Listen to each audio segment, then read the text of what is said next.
ഷൈജ ജോസ്. ഞാൻ പെരുമ്പാവൂരിൽ നിന്ന് വരുന്നു.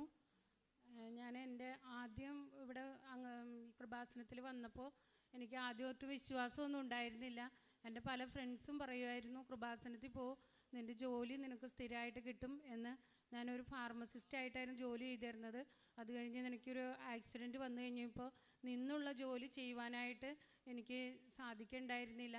അപ്പോൾ അത് കഴിഞ്ഞതിന് ശേഷം അംഗൻവാടിയിൽ ടീച്ചർ പോസ്റ്റിൽ ജോലി ചെയ്യുവാനുള്ള ഒരു അനുവാദം എനിക്ക് കിട്ടിയായിരുന്നു. അങ്ങനെ അംഗൻവാടിയിൽ ജോലി സ്ഥിരം പോസ്റ്റിംഗ് കിട്ടാൻ വേണ്ടിയിട്ട് പ്രാർത്ഥിക്കാൻ പറഞ്ഞു എല്ലാവരും. അങ്ങനെ കൃപാസനത്തിൽ വന്നു. ആദ്യത്തെ ദിവസം വന്നു കഴിഞ്ഞപ്പോൾ ഞാൻ ഉടമ്പടി ഒന്നും എടുത്തില്ല, അത് തിരിച്ചു പോയി. അത് കഴിഞ്ഞതിന് ശേഷം എൻ്റെ ഫ്രണ്ട്സ് ഇവിടെ വന്ന് കൃപാസന മാതാവിനെ കുറിച്ച് എന്നോട് വീണ്ടും പറഞ്ഞു. അങ്ങനെ അവർ സ്ഥിരം ജോലിയായിരുന്നു. അവർ ജോലിയിൽ 5 വർഷത്തെ ലീവ് എടുത്ത് അവർ ഇസ്രായേലിന് പോയി. അത് കഴിഞ്ഞ് കഴിഞ്ഞപ്പോൾ വീണ്ടും എനിക്ക് ജോലി, എൻ്റെ സ്ഥിരം പോസ്റ്റിംഗ് കിട്ടി. ഞാൻ മാതാവിനോട് പ്രാർത്ഥിച്ചും കൊണ്ടിരുന്നു. ആ ജോലി എനിക്ക് സ്ഥിരം പോസ്റ്റിംഗ് ആയി കിട്ടി. അതിനുശേഷം പിന്നെ ഞാൻ വന്നില്ല. ഞാൻ എൻ്റെ മകന് പുറത്തേക്ക് പോകണമെന്നുള്ളൊരു ആഗ്രഹമായിട്ട് എൻ്റെ അടുത്ത് വന്ന് പറഞ്ഞു. ആദ്യം തന്നെ എനിക്ക് അന്നേരം ഉടമ്പടി എടുക്കാൻ ഭയങ്കര പേടിയായിരുന്നു. കാരണം എന്തെങ്കിലും സംഭവിച്ചാലോ, നമുക്ക് ആ ഉടമ്പടി പൂർത്തീകരിക്കാൻ പറ്റിയില്ലെങ്കിലോ എന്നുള്ളൊരു ഭയം എനിക്ക് മനസ്സിലുണ്ടായിരുന്നു.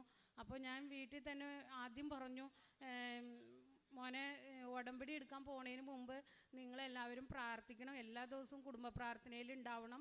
പിന്നെ മദ്യപാനമൊന്നും പപ്പ പാടില്ല, ചീത്തകളൊന്നും വീട്ടിലധികം പറയാൻ പാടില്ല.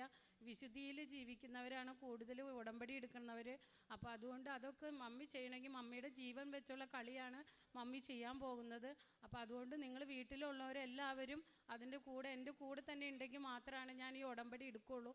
അങ്ങനെ പറഞ്ഞ് എല്ലാവരുടെയും സമ്മതപ്രകാരമാണ് ഞാൻ ഈ ഉടമ്പടി എടുക്കാനായിട്ട് കൃപാസനത്തിലേക്ക് വന്നത്. അങ്ങനെ വന്നു, ഞാൻ ഉടമ്പടി എടുത്തു. ഞാൻ പറഞ്ഞു, ഇവിടെ വന്ന് മാതാവിൻ്റെ അടുത്ത് പ്രാർത്ഥിച്ചു. എൻ്റെ മകന് ഒരു പഠിക്കാനായിട്ട് ഓസ്ട്രേലിയയിലേക്ക് പോകണമെങ്കിൽ അവന് PTE കോഴ്സ് പാസ്സാകണം.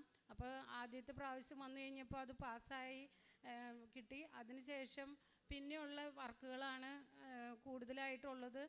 പൈസയുടെ കാര്യങ്ങൾ, മറ്റു കാര്യങ്ങളൊക്കെ വന്നു കഴിഞ്ഞപ്പോൾ നമ്മുടെ ആധാരം ബാങ്കിൽ പണയപ്പെടുത്തിയിരിക്കുകയായിരുന്നു. വേറെ പൈസയ്ക്ക് ഒരു മാർഗങ്ങളൊന്നുമില്ല. വീട്ടിൽ നിന്ന് കിട്ടാനുള്ളതൊക്കെ നമുക്ക് നേരത്തെ കിട്ടിയിരുന്നു. ആരിൽ നിന്ന് എല്ലാവരും ഉണ്ട് നമുക്ക് സഹായത്തിനായിട്ട് എന്ന് നമ്മൾ വിചാരിക്കും. പക്ഷേ സമയമായപ്പോൾ എനിക്ക് ആരുമില്ല. ഞാൻ ഇവിടെ വന്ന് കൃപാസനത്തിൽ വന്ന് മാതാവിനോട് പ്രാർത്ഥിച്ചു, അമ്മയല്ലാതെ എനിക്ക് വേറെ ആരുമില്ല അമ്മ കൈവിട്ട് കഴിഞ്ഞ് എനിക്ക് ആത്മഹത്യ മാത്രമേ ഉള്ളൂ എൻ്റെ മുന്നിൽ. അതുകൊണ്ട് അമ്മ എന്നെ സഹായിക്കണം. എൻ്റെ മകൻ പറഞ്ഞു, ആധാരമുള്ളത് ബാങ്കിൽ പണയപ്പെടുത്തിയിരിക്കുകയാണ്. അതുകൊണ്ട് ഇനിയും ഇതെടുത്ത് എനിക്ക് നിങ്ങൾ കാരണം കൊണ്ടാണ്, പപ്പയും മമ്മിയും കാരണം കൊണ്ടാണ് ഈ ആധാരം പണയപ്പെടുത്തേണ്ടത് വന്നത്, മുമ്പ് കടബാധ്യതകൾ വരുത്തിയ കാരണം കൊണ്ട്. അപ്പോൾ ഇപ്പോൾ എനിക്ക് ഒരു പഠിക്കുവാനും കാര്യത്തിനൊക്കെ പോകാനായിട്ട് അതില്ല. അങ്ങനെ ഇവിടെ വന്ന് മാതാവിൻ്റെ അടുത്ത് കണ്ണീരോടുകൂടി പ്രാർത്ഥിച്ചു. മാതാവ് എനിക്കൊരു വഴി ഒരുക്കി തന്നു. ഞാൻ ആക്സിഡൻ്റ് ആയി കഴിഞ്ഞപ്പോൾ എനിക്കൊരു കേസ് ഉണ്ടായിരുന്നു. ആ കേസിൻ്റെ പൈസ എനിക്ക് വിധിയായി കിട്ടി. പിന്നെ എൻ്റെ വീട്ടിൽ നിന്ന് ഒരു ഷെയർ എനിക്ക് കുറച്ച് പൈസ തന്നു. അങ്ങനെ എനിക്ക് ആധാരം എടുപ്പിക്കാൻ പറ്റി. ആ ആധാരം ബാങ്കിൽ വെച്ചു. അതോടൊപ്പം അവന് ചെറിയ വയറുവേദന വന്നിരുന്നു. അപ്പോൾ ഇവിടുന്ന് കൊണ്ടുപോയ ഉടമ്പടിയിൽ കിട്ടിയ തൈലം ഉപയോഗിച്ച് വയറ്റത്ത് പുരട്ടി കഴിഞ്ഞ് കഴിഞ്ഞപ്പോൾ ആശ്വാസം ഉണ്ടായിരുന്നു. അതുപോലെ തേനും ഉപ്പും വെഞ്ചിരിച്ച ഉപ്പും കഞ്ഞിയിലിട്ട് ഞാൻ ഇടയ്ക്ക് കൊടുക്കുമായിരുന്നു. തേൻ അങ്ങനെ കൊച്ചിന് നല്ല വിശ്വാസമായി. ആദ്യം അമ്മയ്ക്കാണ് വിശ്വാസം കൂടുതലുണ്ടായിരുന്നു, കൊച്ചിന് ഒരു പ്രതീക്ഷയായിരുന്നു. അത് കഴിഞ്ഞ് മകനും പിന്നെ ഇവിടെ വന്നു. ഉടമ്പടി ഞാൻ തന്നെയാണ് എടുത്തിരുന്നത്. മകനും വന്നു കഴിഞ്ഞപ്പോൾ അവന് നല്ല എല്ലാ ദിവസവും പള്ളിയിലും പോകും, പ്രാർത്ഥിക്കുകയും ചെയ്യുമായിരുന്നു. പിന്നെ ഞാൻ പറയാതെ തന്നെ ആ സമയമാകുമ്പോൾ തന്നെ ആൾ എഴുന്നേറ്റ് പോയി പള്ളിയിൽ പോയി പ്രാർത്ഥിച്ചിട്ട് ആൾ വരുവോളും നൊവേനയ്ക്കും കുർബാനയ്ക്കും ഒക്കെ പങ്കെടുക്കുമായിരുന്നു.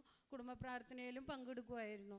അങ്ങനെ പിന്നെ നമ്മൾ നേർച്ച നേർന്നു. ഇങ്ങനെ വൃദ്ധസദനത്തിൽ പോയി അവിടെ വൃദ്ധരായിട്ടുള്ളവർക്ക് ഭക്ഷണം കൊടുക്കുവാനും പിന്നെ ഇവിടുത്തെ പത്രിക നമ്മൾ അവരോട് പറഞ്ഞു. ഇങ്ങനെ നമ്മുടെ ബാങ്കിൻ്റെ ഇടപാടുകളൊക്കെ ശരിയായി, അവന് പെട്ടെന്ന് തന്നെ പേപ്പർ വർക്കുകളൊക്കെ ശരിയായി.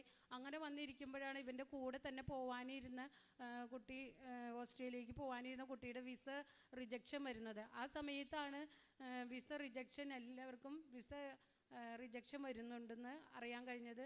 അപ്പോൾ ഏജൻറ്റ് പറഞ്ഞു, ഇവനെ വിളിച്ചിട്ട് പറഞ്ഞു, ഇവൻ്റെ കൂട്ടുകാരൻ്റെ വിസ റിജക്റ്റായി, ജോഷ്ണോ നീ ഇനി ഇത് റിജക്ഷന് വരുള്ളൂ, നീ വെക്കണ്ട എന്ന് പറഞ്ഞു. നീ പപ്പോടും അമ്മയോടും ആലോചിച്ചിട്ട് ഒരു തീരുമാനം എടുത്താൽ മതി എന്ന് പറഞ്ഞു. അങ്ങനെ മകൻ അത് കേട്ടിട്ട് ഞാൻ പറഞ്ഞു, മോനെ നീ ആ വിസ റിജക്ഷൻ മാതാവ് വരുത്തില്ല, നിനക്ക് ഫെബ്രുവരി ടേക്കിന് പോകാനുള്ള ഞാൻ ഡേറ്റ് ഇട്ട് പ്രാർത്ഥിക്കാൻ തുടങ്ങി മാതാവിൻ്റെ അടുത്ത്.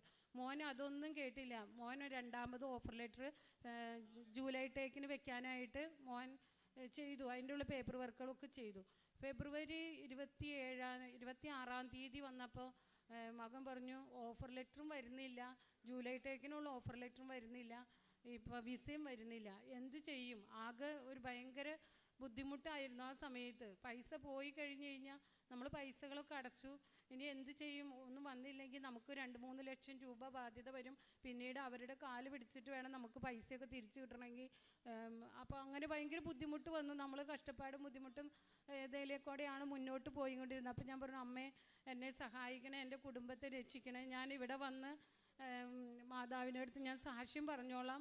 അമ്മേ, എനിക്ക് ഭയങ്കര ബുദ്ധിമുട്ടായിരുന്നു, സാക്ഷ്യം പറയണമെന്നുള്ള ഒരു ഇതായിരുന്നു. ആദ്യമൊക്കെ ഞാൻ പറയുമായിരുന്നു, എനിക്ക് സാക്ഷ്യം പറഞ്ഞാൽ കൊള്ളാമെന്ന് താല്പര്യം ഉണ്ടായിരുന്നു. അടുത്തടുത്ത് വന്നു കഴിഞ്ഞപ്പോൾ എനിക്ക് ഭയങ്കര ഒരു ബുദ്ധിമുട്ട് പോലെ തോന്നി. അത് കഴിഞ്ഞപ്പോൾ ഞാൻ മാതാവിനോട് പറഞ്ഞു, അമ്മേ ഞാൻ ധൈര്യപൂർവ്വം അമ്മയുടെ അടുത്ത് വന്ന് ഞാൻ സാക്ഷ്യം പറഞ്ഞോളാം. അങ്ങനെ അമ്മ എൻ്റെ മകനെ രാവിലെ തന്നെ പ്രഭാത പ്രാർത്ഥന ഞാൻ 5:30 ചെല്ലണ സമയത്ത് എൻ്റെ ഓരോ പേപ്പർ വർക്കുകളും ചെയ്യുന്ന സമയത്ത്, പ്രാർത്ഥന കഴിഞ്ഞിട്ട് എണീക്കുന്ന സമയത്തായിരിക്കും മകൻ്റെ പേപ്പർ വർക്കുകൾ ശരിയായി വരുന്നത്. അപ്പോൾ തന്നെ മോൻ വന്നിച്ചും പറയും, അമ്മ നന്ദി പറഞ്ഞോ, അമ്മയ്ക്ക് മെസ്സേജ് വന്നിട്ടുണ്ട്, അല്ലെങ്കിൽ വിസ വന്നിട്ടുണ്ട്, നന്ദി പറഞ്ഞോളാൻ പറഞ്ഞ്. അങ്ങനെ എനിക്ക് കിട്ടുന്ന ഞാൻ ഈ അനുഭവങ്ങൾ മറ്റുള്ളവരുടെ അടുത്ത് ഞാൻ പറയും, നിങ്ങൾ ഇങ്ങനെ ചെയ്താൽ മതി. ഇതുപോലെ തന്നെ ഈ കൃപാസനത്തിൻ്റെ പത്രിക വായിച്ചിട്ട് കൃപാസനത്തിൽ വരിക, അങ്ങനെ പറഞ്ഞ് ഞാൻ അവരോട് അടുത്ത് പറയുകയും ചെയ്യുമായിരുന്നു. അങ്ങനെ മകൻ്റെ വിസ റെഡിയായി വന്നു കഴിഞ്ഞ സമയത്ത് തന്നെ പിന്നെ അവന് ടിക്കറ്റ് എടുക്കണം. ടിക്കറ്റ് എടുക്കുന്ന സമയത്ത് വന്നു കഴിഞ്ഞപ്പോൾ 2 ലക്ഷം രൂപയാണ് ടിക്കറ്റിൻ്റെ റേറ്റ് പറഞ്ഞത്. ആ സമയത്ത് ഞാൻ മാതാവിനോട് പറഞ്ഞു, അമ്മേ മാതാവേ, ഇത്രയും ടിക്കറ്റിന് പൈസ കൊടുത്ത് എങ്ങനെ എൻ്റെ മകൻ പോവും? അങ്ങനെ ഇരിക്കുന്ന സമയത്താണ് മാതാവ് തന്നെ ഒരു ദിവസം കഴിഞ്ഞു, 2ാമത്തെ ദിവസത്ത് വന്നപ്പോൾ ടിക്കറ്റ് എടുക്കണമെന്ന് അവർ നിർബന്ധമായിട്ട് വിളിച്ചു. ലാസ്റ്റ് സമയമാണ്, കോളേജിൽ അഡ്മിഷൻ തീരുന്ന സമയം.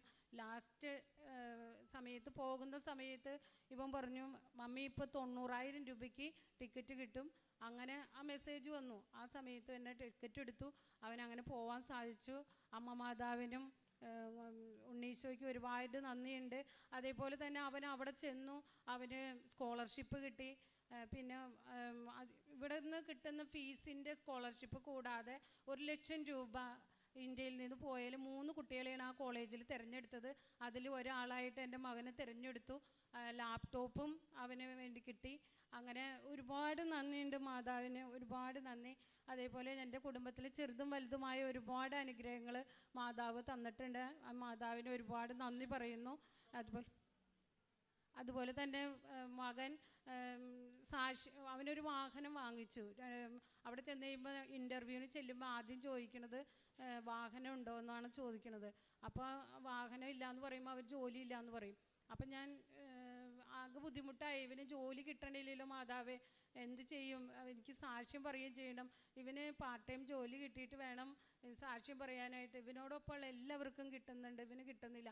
അപ്പോൾ വാഹനം ഇല്ലാത്ത കാരണം കൊണ്ടാണ് ഇവന് ജോലി കിട്ടാത്തതെന്ന് പറഞ്ഞ കാരണം കൊണ്ട് ഇവിടെ വന്ന് വീണ്ടും ഞാൻ മാതാവിനോട് പ്രാർത്ഥിച്ചു, അമ്മേ ഇവനൊരു വാഹനം വാങ്ങിച്ചു കൊടുക്കാനുള്ള സൗകര്യം അമ്മ ഒരുക്കി തന്നെ. പൈസയൊന്നും കയ്യിലില്ല, അമ്മ തന്നെ കണ്ടെത്തി, അമ്മ തന്നെ സഹായിക്കണേ. ഞങ്ങളുടെ കുടുംബത്തിൽ വേറെ ആരും ഇല്ല, അമ്മ മാത്രമേ ഉള്ളൂ. അങ്ങനെയുള്ളൊരു ഇത് അമ്മയോടും ഉണ്ണീശോയോടും ഞാൻ എപ്പോഴും പ്രാർത്ഥിക്കുമായിരുന്നു. അങ്ങനെ പ്രാർത്ഥിച്ച് കഴിഞ്ഞപ്പോൾ കൊച്ചു തന്നെ 1-2 ലക്ഷം രൂപയുടെ അടുത്ത് അവനെ തന്നെ സ്വരൂപിക്കാൻ പറ്റി. പിന്നെ വീട്ടിൽ നിന്ന് കുറച്ച് പൈസയൊക്കെ അയച്ചു കൊടുത്ത് കാറും വാങ്ങിച്ചു. അങ്ങനെ അവന് പാർട്ട് ടൈം ജോലി ശരിയായി. അത് കഴിഞ്ഞിപ്പോൾ കഴിഞ്ഞ ദിവസം ഇന്നലെ തന്നെ വന്നു. ഓസ്ട്രേലിയൻ ഗവൺമെൻറ്റിൻ്റെ ഓൾഡ് ഏജ് ഹോമിലേക്ക് അവനെ പാർട്ട് ടൈമിന് വിളിച്ചു എന്ന് പറഞ്ഞുകൊണ്ട് മമ്മി ധൈര്യമായിട്ട് പോയി സാക്ഷ്യം പറഞ്ഞു, മമ്മി കിട്ടിയെന്ന് പറഞ്ഞു. ഉണ്ണീശോയ്ക്കും കൃപാസനത്തിൽ മാതാവിന് 1000 നന്ദി പറഞ്ഞുകൊണ്ട് ഈ സാക്ഷ്യം കേട്ട് എല്ലാവരും, ഇതൊരു മിറാക്കുലർ സാക്ഷ്യം പോലെയാണ്. എനിക്ക് പെട്ടെന്ന് 6 മാസം കൊണ്ടാണ് എൻ്റെ മകന് ഇങ്ങനെ പെട്ടെന്ന് പോകാനായിട്ട് സാധിച്ചത്. ഞാൻ എപ്പോഴും മാതാവിനോട് പ്രാർത്ഥിക്കുമായിരുന്നു, എൻ്റെ കുടുംബത്തിൻ്റെ വിശ്വാസത്തെ വർദ്ധിപ്പിക്കുന്നതിന് എൻ്റെ ഭർത്താവിനും മക്കൾക്കൊന്നും വിശ്വാസം ഉണ്ടായിരുന്നില്ല. ഈ സാക്ഷ്യം വഴി മാതാവ്, കൃപാസനത്തിലെ മാതാവ് വഴിയായിട്ട് അവരുടെ വിശ്വാസം വർദ്ധിപ്പിച്ചു തന്നു. അതുപോലെ തന്നെ കുടുംബത്തിൽ വിശുദ്ധിയോട് പ്രാർത്ഥിക്കാൻ, കുടുംബ പ്രാർത്ഥന ചെയ്യുവാൻ സാധിച്ചു. അതേപോലെ മറ്റുള്ളവരുടെ മുമ്പിൽ എനിക്ക് സാക്ഷ്യം പറയാനായിട്ട് കഴിയുന്നുണ്ട്. മക്കൾ ഈ കാര്യം പറഞ്ഞ് ഞാൻ മറ്റുള്ളവരുടെ വിശ്വാസത്തെ വർദ്ധിപ്പിക്കാറുണ്ട്. എന്ത് പറഞ്ഞാലും എപ്പോഴും പറയും, ടീച്ചർ എന്ത് പറഞ്ഞാലും മാതാവിനെ കുറിച്ചാണ് കൂടുതൽ പറയണത്. എപ്പോഴും എനിക്ക് മാതാവിനെ കുറിച്ച് മാത്രമേ പറയാനുള്ളൂ. യേശുവേ നന്ദി, യേശുവേ സ്തുതി. കൃപാസനത്തിലെ മാതാവിനും ഉണ്ണീശോയ്ക്കും 1000 നന്ദി പറഞ്ഞുകൊണ്ട്